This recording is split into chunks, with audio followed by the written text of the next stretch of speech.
Olá, hoje são passados 10 dias de março de 2018 e é o professor Dantielo que vos fala.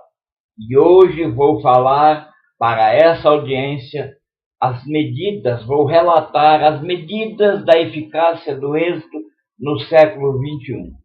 É um áudio-vídeo publicado pelo professor Dantielo, por quem vos fala, que a partir de hoje vai começar com 99 recomendações de Barack Obama, todas extraídas do livro O Método Obama para Negócio de Venda Direta. Aliás, diga-se de passagem, o livro está disponível para as pessoas que solicitarem, tanto em português quanto em espanhol. E no livro nós dissemos o seguinte, que você, para estabelecer as medidas de eficácia do êxito no século XXI, você divide as ideias em 4 quadrantes, e nesses quadrantes você alinha com risco e recompensa. 60% do tempo dedicado a essa atividade devem ser esforços para construir uma cultura, uma maneira de prosperar e viver juntos com quem trabalha com você, com quem te segue ou com quem você segue. Bem, 20% do tempo deve ser destinado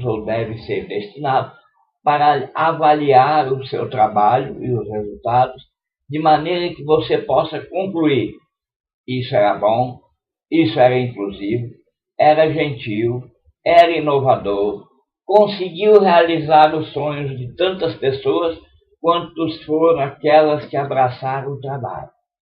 15% do tempo deve ser esforços para construir e testar aprendizados rápidos, testar a capacidade de criar, de abraçar e propagar o melhor programa de combate à pobreza e distribuição de renda, e assim criar uma educação de classe mundial, uma educação empreendedora de classe mundial.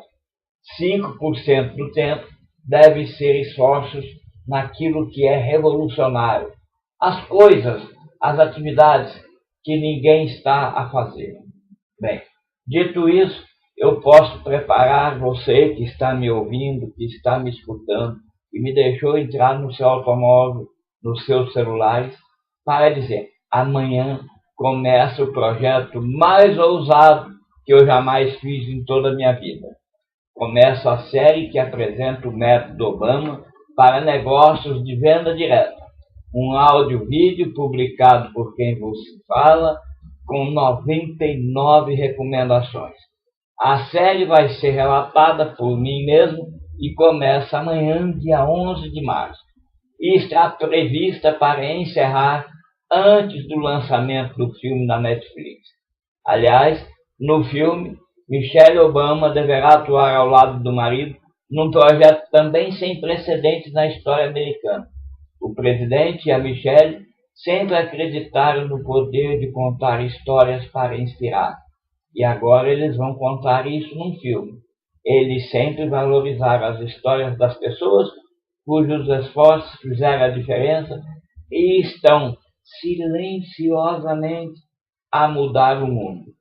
Fique atenta, amanhã comece a assistir e seguir a série dessa conversa ao pé da fogueira com as primeiras recomendações. Até lá, muito obrigado e um abraço.